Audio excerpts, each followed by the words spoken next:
So welcome. Today we'll be looking at the activation of fatty acids. This will be a short lecture. So welcome all. My name is Waris Monyeri and I'm the Yule Daktari. So welcome. Let's start. So fatty acids need to be activated before we carry out the beta oxidation of the fatty acids. Okay. So they must be, let me take a laser pointer. They have to be converted to their active intermediate form before being catabolized. Okay, and this is the only step which requires ATP. Okay, in the beta oxidation, this is the only step. In the other steps, we'll be generating ATPs. Okay, and just remember this, that in the activation we use 2 ATPs. You will see that we will utilize 1 ATP directly, and there will be an equivalent of another 1 ATP that is used so as to drive the reaction forward. Okay, I will show you now. In presence of ATP and coenzyme A, and the enzyme acyl-CoA synthetase tells you that it is using some energy in form of ATP or thiokinase, usually catalyze the conversion of the fatty acid to the active fatty acid, okay, or the fatty acyl-CoA, okay, using one high energy phosphate forming adenosine monophosphate and pyrophosphate. Now, this pyrophosphate is the one which is hydrolyzed by an enzyme known as inorganic pyrophosphatase or pyrophosphoridase, with the loss of a further high energy phosphate, ensuring that the overall reaction goes to completion. Now, you see there is loss. What am I saying? There is loss of further high energy phosphate.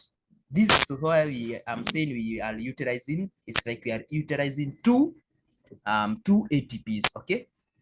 Now, acyl-CoA synthetase is found in the endoplasmic reticulum, peroxisomes, but today we'll be focusing on that one which is found on the outer membrane of mitochondria. Okay, so let me show you. These are my notes. Now, remember, fatty acids are found in the adipose, and they are in the blood. They are usually transported when they are usually coated by serum albumin. Once they get into the liver, the cytosol, they must get into the matrix. They must get into the matrix where beta oxidation of fatty acids takes place. Now, this the activation takes place in 2 steps. Now, in the first step, is where the fatty acid is converted to fatty acyl-CoA. Then we have to transport this fatty acyl-CoA from the intermembrane space into the matrix. Now, let's see this. Now, fatty acid is converted to fatty acyl-CoA via the enzyme acyl-CoA synthetase, which is located on the outer surface of the outer mitochondrial membrane. Okay, this step has two steps.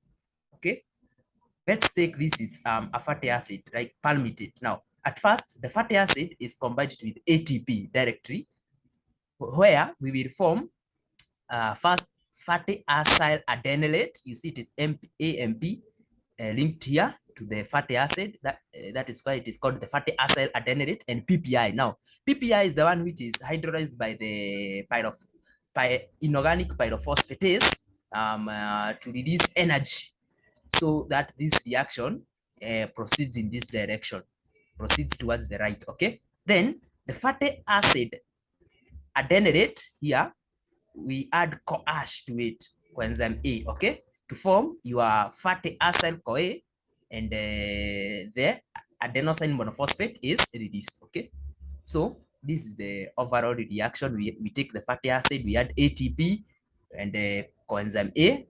The reaction has to proceed to this direction because we once we form the pyrophosphate, it is hydrolyzed by the inorganic pyrophosphatase or the pyrophosphoridase, and the energy released from this hydrolyzation, the energy lost is equivalent to 1 ATP. So in the activation, it's like we are using 2 ATPs, okay? Please remember that. Now, once we have formed the fatty acyl CoA, it usually traverse the outer mitochondrial membrane, but it cannot traverse the inner mitochondrial membrane.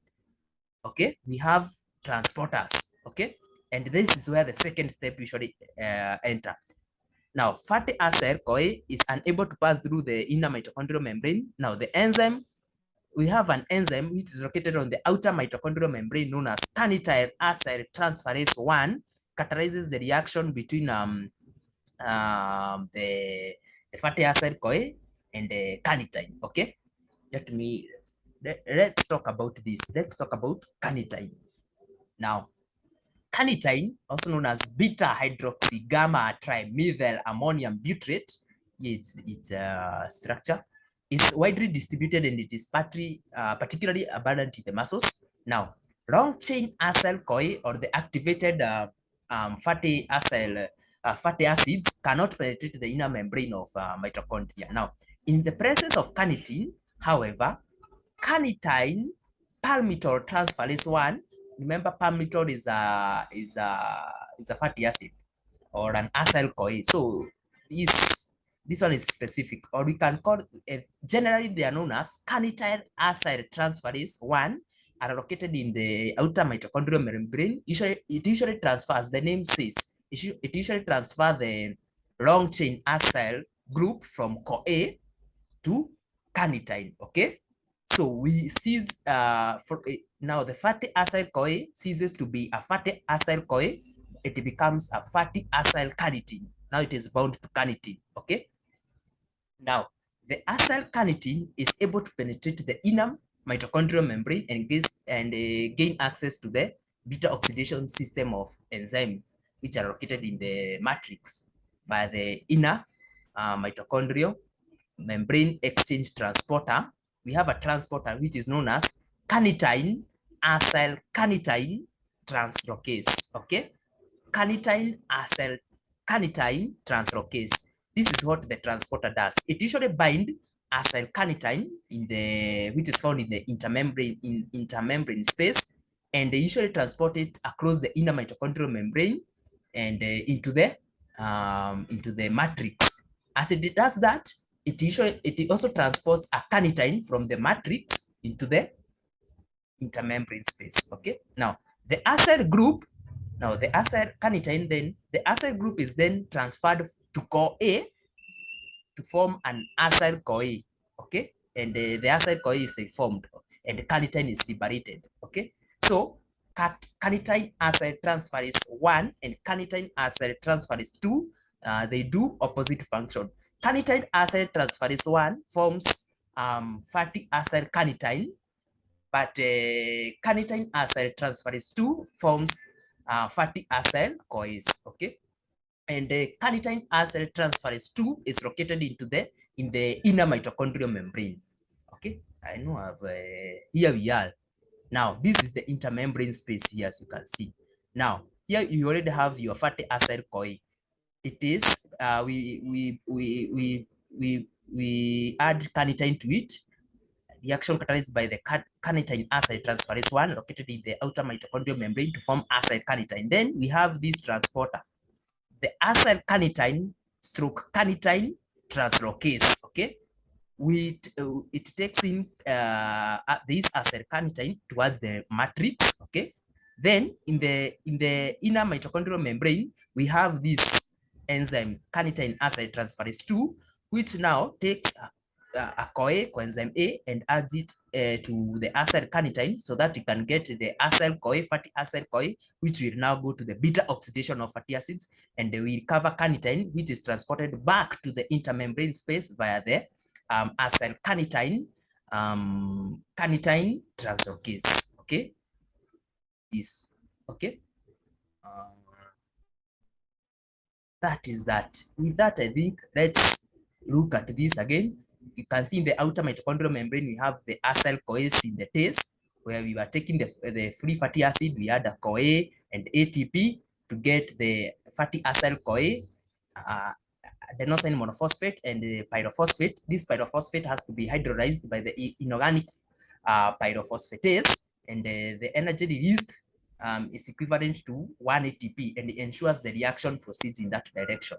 Now, this acyl CoA traverses the outer mitochondrial membrane into the intermembrane space, but cannot cross the inner mitochondrial membrane. Then that is where CAT1 comes into action, where the acyl CoA is, we add the carnitine to the acyl CoA to form acyl carnitine and CoA. Then acyl carnitine is transported into the matrix via the carnitine acyl carnitine translocase.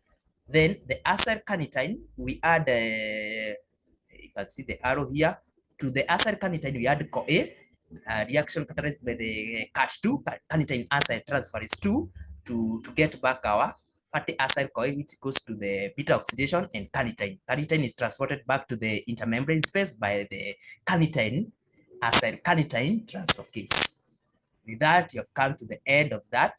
And please watch the video on beta oxidation of fatty acid. I will put it somewhere here. You can see it. And please subscribe for more anatomy and biochemistry content. Thank you.